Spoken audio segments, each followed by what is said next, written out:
বিশ্বের এক প্রান্তে যখন তীব্র তাপপ্রবাহ, ঠিক অন্য প্রান্তেই তখন ভারী বৃষ্টিপাত ও বন্যা দেখা যাচ্ছে। আর প্রকৃতির এ বিরূপ আচরণ প্রতিনিয়ত ধরা দিচ্ছে মধ্যপ্রাচ্যের আবহাওয়ায়। গেল কয়েকদিন আগে ৭৫ বছরের ইতিহাসে সর্বোচ্চ বৃষ্টিপাতের সাক্ষী হয় আরব আমিরাত। বৃষ্টির পানিতে তলিয়ে যায় দুবাইয়ের রাস্তাঘাট, বিমানবন্দর সহ মেট্রো স্টেশন। আকস্মিক এ বন্যায় প্রাণ হারান বেশ কয়েকজন। ভারী বৃষ্টি, বন্যা সহ সাম্প্রতিক সময় প্রাকৃতিক দুর্যোগের জন্য কৃত্রিম বৃষ্টি নামানোর প্রক্রিয়াকে দায়ী করছেন অনেকেই। যদিও আবহাওয়ার এই বৈরী রূপের জন্য ক্লাউড সিডিং প্রক্রিয়া দায়ী নয় বলে জানিয়েছেন দেশটির সরকার।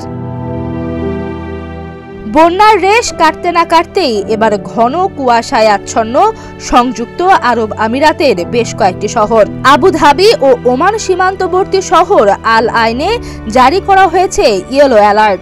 দৃষ্টিসীমা ২০০০ মিটারের নিচে নেমে আসায় গাড়ি চালানো ছাড়া বাইরের কার্যক্রমের সময় বাড়তি সতর্কতা অবলম্বনের পরামর্শ দিয়েছেন আবহাওয়াবিদরা। খালিজ টাইমসের প্রতিবেদনে বলা হয়েছে, সক্রিয় উত্তর পশ্চিমী বায়ু ঘন্টায় ৪০ কিলোমিটার পর্যন্ত গতিবেগে ধুলো ও ময়লা নিয়ে সমুদ্র এবং পশ্চিমাঞ্চলে বয়ে যেতে শুরু করেছে। এ কারণেই national centre for metrology yellow alert জারি করেছে।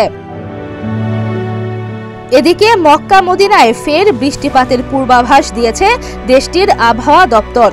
প্রতিষ্ঠানটি বলছে, এপ্রিলের শেষ সপ্তাহে দেশের পশ্চিমাঞ্চলে মূলত মক্কা ও মদিনায় ৫০ থেকে ৬০ মিলিমিটার বৃষ্টিপাত হবে। এছাড়া বাহা, জিজান, দক্ষিণ পশ্চিমাঞ্চল এবং উত্তর পশ্চিমাঞ্চলের তাবুকে বৃষ্টিপাতের সম্ভাবনা রয়েছে। মে মাসের শুরুতে রিয়াদের দক্ষিণ ভাগে ও পূর্ব প্রদেশের পশ্চিম ভাগে মেঘাচ্ছন্ন আবহাওয়া থাকবে। যেসব অঞ্চলে বৃষ্টিপাতের পূর্বাভাস দেওয়া হয়েছে সেখানকার সাধারণ মানুষকে ওই সময়টায় পূর্ব সতর্কতা মেনে চলার নির্দেশনা দিয়েছে আবহাওয়া দপ্তর।